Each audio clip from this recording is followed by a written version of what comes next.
Sunu Bank, en partenariat avec Sud FM, vous offre le journal de l'économie. Sunu Bank, avec vous à chaque étape.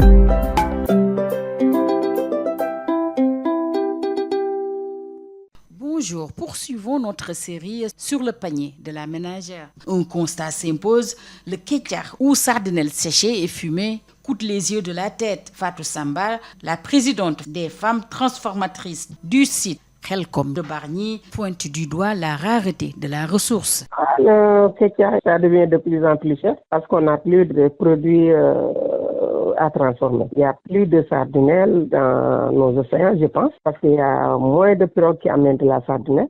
Donc actuellement, on ne transforme que les poissons qui viennent soit du port de Dakar ou bien des usines de congélation. Maintenant, on n'a pas de sardinelle. Voilà, au-delà de la sardinelle, n'y a-t-il pas une autre espèce pour justement transformer en kétiar? Peut-être le thon, ça demande beaucoup de temps pour le fumage, pour le séchage, et aussi, c'est pas n'importe qui peut faire la transformation. Et même les personnes qui achètent le kétiar ne connaissent pas le thon qu'on fait le kétiar. Le kétiar, ça se faisait avec la sardinelle. Mais maintenant, avec le thon, c'est très difficile de le commercialiser. C'est aussi très difficile de le fumer. Avez-vous un message à l'endroit des autorités? Mais il y a le thon qu'on est en train de transformer.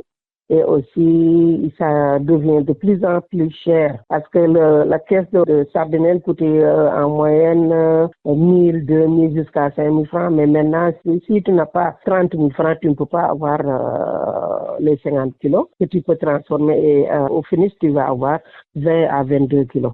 Donc, c'est tellement cher que même les personnes qui font la transformation sont tellement découragées parce qu'ils ne peuvent plus vendre ça. Et si tu le vends à la perte, donc ce n'est plus intéressant. Ce métier ne nourrit plus sa femme, si on peut dire son homme. Non. Pas pour le moment, parce que peut-être en début d'année, janvier, février, mars, avril jusqu'à mai, mais avec la saison des pluies, les pirogues ne vont plus en mer, ça devient de plus en plus difficile, compliqué pour les femmes. Donc, ça nourrit les pêcheurs, ni les transformatrices, et aussi les activités connexes.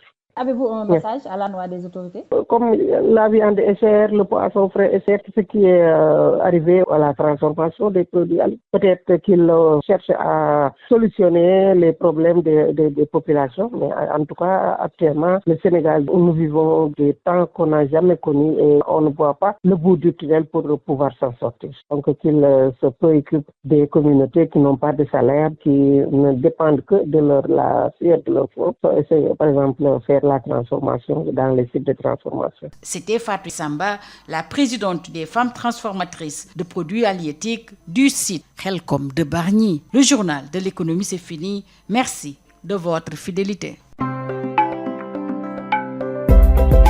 Sunu Bank, en partenariat avec Sud FM, vous a offert le journal de l'économie. Sunu Bank, avec vous à chaque étape.